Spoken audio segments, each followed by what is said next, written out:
Okay, today we're going to be looking at growth and decay.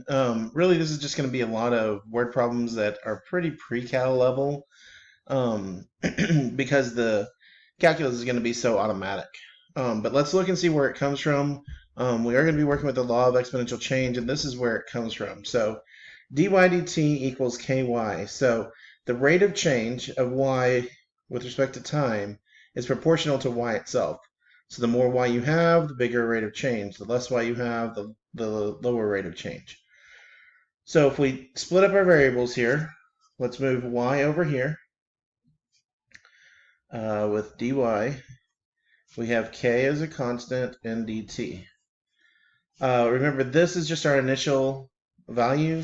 So this says that when t is 0, y equals y naught, some initial value.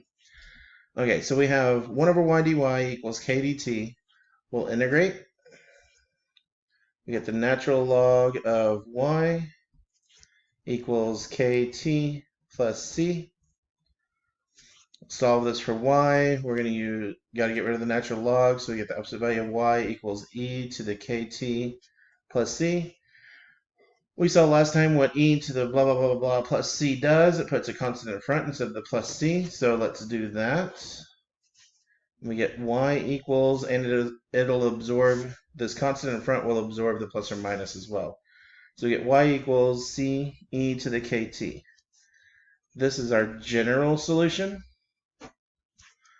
Now we can plug in our initial value and get our particular solution. So we're going to plug 0 in for t and y naught for y. So we get y naught equals c e to the k times 0. Well, k times 0 is just 0. E to the 0 is 1. So y naught equals c. So we've solved for c. So y equals, plugging back in, we get y naught times e to the kt. So y equals the initial value, how much you start with, times some number here, exponential number with k and t as variables. So this is the law of exponential change. If we see that the rate of change of something is proportional to itself, then we can jump straight to y equals y naught e to the kt. Now these variables may change, but it does need to be over time, and all that. Now note that note here, k is not a percentage. It is in some formulas, but not all. But people sometimes, just because it happens to be in some formulas, they expect it to always be there. So it's not, k itself is not always the percentage. Okay, we've seen this before. We've seen it with population growth. We've seen you see it in pre-cal with a equals p times e to the rt. That's continual growth. And so let's just look at some examples here. And this is kind of interesting because we're looking at the way disease spread and that kind of growth. So one model for the way disease is spread assumes that the rate dy dt at which the number of people, this should say infected, changes is proportional. And remember, anytime you see is proportional, that's equals k to the number y. So in other words, dy dt equals ky. So instantly, before we even get any further in the problem, we know y equals y naught e to the kt because of the law of exponential change. And it goes on to describe the more infected people there are, the faster the disease will spread. The fewer there are, the slower it will spread. So suppose that in the course of any given year, the number of cases of a disease is reduced by 20%. If there are 10 cases today, how many years will it take to reduce the number to 10,000? Well, if we want this to be 10,000 or 1,000 and this to be 10,000, we need variables. We're looking for time. We need to figure out what k is. So this is one of those where we have to use information to get a variable, and then we're going to use that variable to predict something else. Very similar to a lot of proportion problems in the past.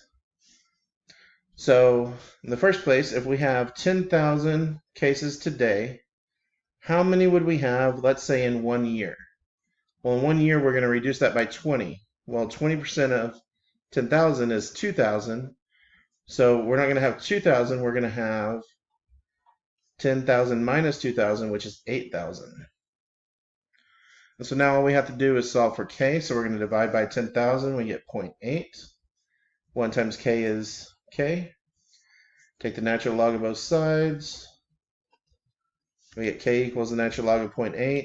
And this, of course, is a word problem, so we are going to approximate. We get k equals negative 0.223. And negative makes sense in this case because we are going down. We're having fewer cases, so we want a negative number there in our exponent. So plugging this in, we have 10,000 e to the negative 0.223t. And now we want to know how long, so we're looking for t, it takes to get to 1,000. So this is solving it just like we did on the other side, just for t this time. Divide by 10,000, we get 0.1. E to the negative 0.223t. Natural log of both sides, natural log of 0.1 equals negative 0.223t. Divide, we get t equals natural log of 0.1 divided by negative 0.223.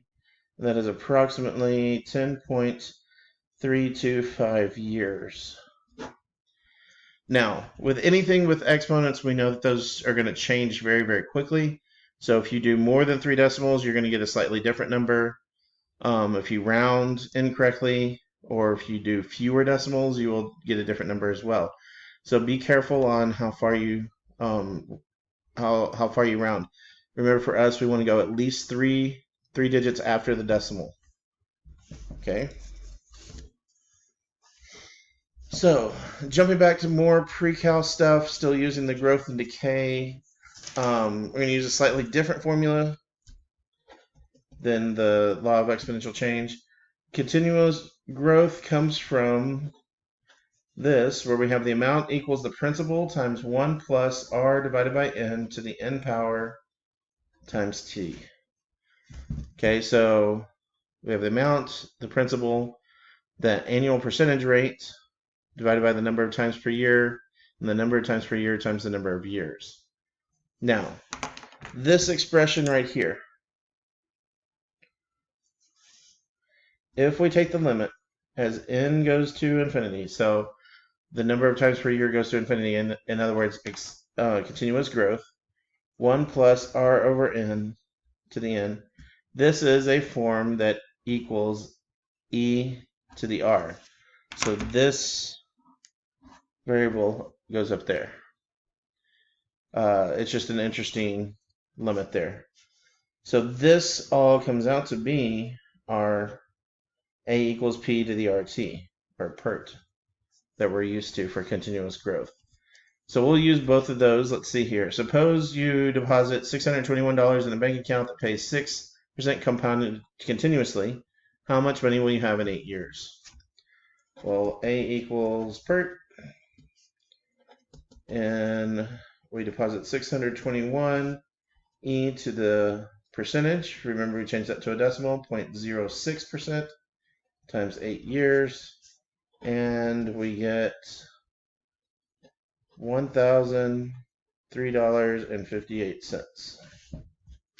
That's pretty much all there is to that. They're pretty straightforward. Radioactivity is another very common growth and decay type problem. It has our same formula, y equals y naught e to the negative kt. It's negative because it's always going down. So remember that when you're looking for k. Half-life is part of radioactive decay. So say, for instance, you want to calculate the half-life of something. Well, take any value, let's say 24, and we want to calculate the half-life. So when half of it is left, you have e to the negative kt, right? Well, that would be 1/2, because this would be twice of that always. E to the negative kt. Take the natural log of both sides. We get negative KT. Solve for t by multiplying or dividing by negative k. We get t equals natural log of 1/2 divided by negative k. We can play with this a little bit to make it a little bit prettier and easier to remember. 1/2 is the natural log of 2 to the negative 1. Well, now that we have an exponent on this 2, we can bring that in front. So we get negative natural log of 2 over negative k. Well, that means our negative signs cancel out. So t equals the half-life, t, equals the natural log of 2 divided by whatever k is. Or, if we know the half-life, then k equals the natural log of 2 divided by the half-life. So either one of those, we can go between the half-life and the k, or k and the half-life. So if we have the equation, we can get the half-life. If we have the half-life, we can get to the equation fairly quickly. So let's look at this example. The effective radioactive lifetime of polonium 210 is so short we measure it in days rather than years. The number of radioactive atoms remaining after T days in a sample that starts with Y0 radioactive atoms is Y equals Y0 e to the negative 5 times 10 to the negative third T. Find the element's half-life. Well, K is going to be 5 times 10 to the negative third. So the half-life, T, is the natural log of 2 divided by 5 times 10 to the negative third. So T comes out to be 138.629 days. So it only takes 138 days for that radioactive polonium-210 to be half as much.